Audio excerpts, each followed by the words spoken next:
In today's video, I'm going to show you how to convert Excel files to Google Forms step by step in a simple and beginner-friendly way.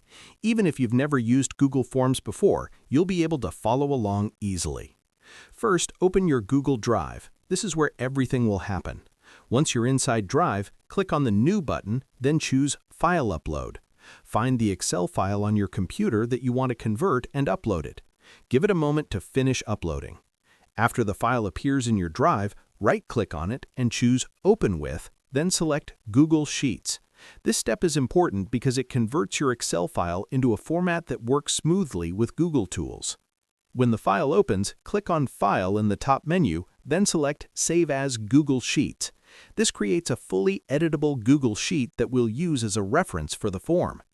Now head back to Google Drive, click New again, move your cursor to Google Forms and choose Blank Form. A new tab will open with an empty form. At the top, click where it says Untitled Form and give your form a name. You can also add a short description if you want.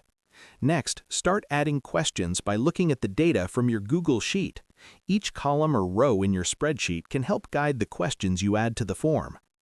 Once your questions are ready, click on the Responses tab. Here, click the small menu icon and choose Select Response Destination. Pick Existing Spreadsheet, then select the Google Sheet you saved earlier. This will link your form directly to that sheet, so all responses are collected automatically. After selecting the spreadsheet, confirm the settings. Your form is now connected and ready to use.